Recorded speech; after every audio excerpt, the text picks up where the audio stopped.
Go. Okay, there's been a lot of questions on eBay about the servicing of this particular SX1980. I have done all the servicing myself. Essentially, these are all brand new capacitors on the power supply board, brand new transistors, main power transistors.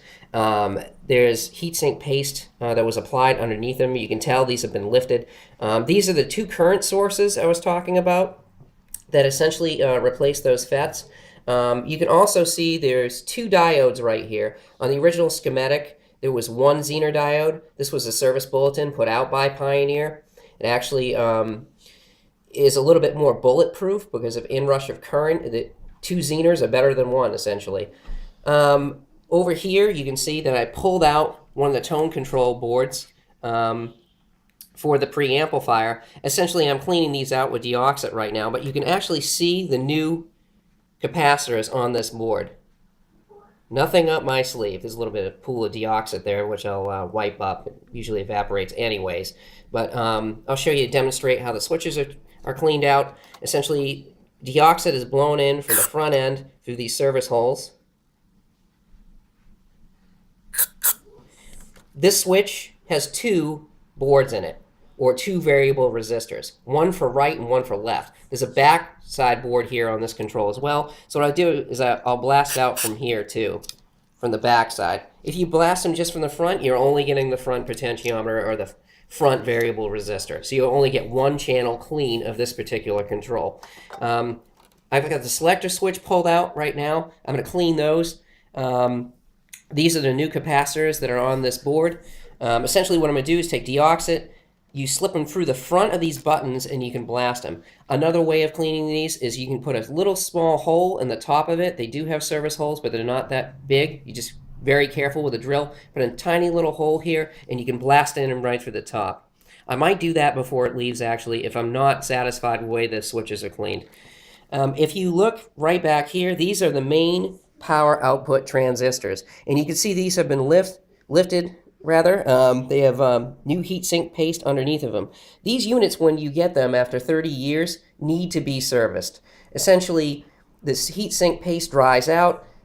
There's many components that can fail, but by doing all these modifications, or actually not so much modifications, but servicing, it will ensure this unit will work for years to come.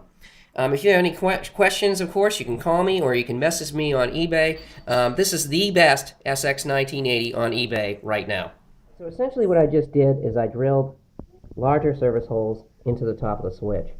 This was actually a recommendation on Audio Karma to clean these switches better. Sometimes when you try to slip the tip through here, through the front, the deoxit tip, you don't get a good enough blast. So I open up these holes. You got to be very careful when you do it, because if you plunge the drill too deep, of course, you can kill the switch. So essentially what I'm going to do is take deoxit, put it in the new service hole right here, so you can see it, and blast it. And you can see that stuff coming right out of the top. You know you're getting in there. Okay, so here's the switch, sliding back and forth.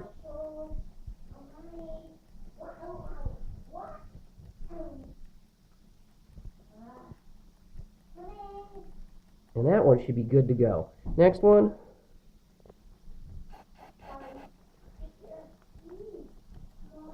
And tip it back too so it pulls up here, so it doesn't just run down the back side of the switch. So let's get it a little bit more horizontal. It's kind of hard. I don't want to break any wires either, but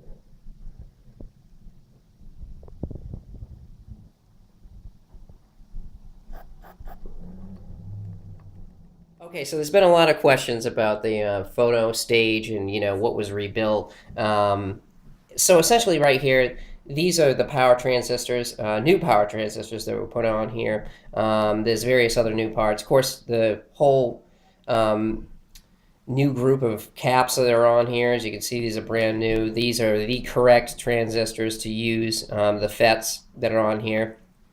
They're double packaged. You can see right here there's metal film resistors that were replaced. There were a lot of parts replaced. It works awesome. It's a great sounding phono preamp, so much so that when I do decide to put together another system someday, I'm looking for something that sounds as good. It's shielded from the other parts, as you can see. I took this cover off beforehand right here.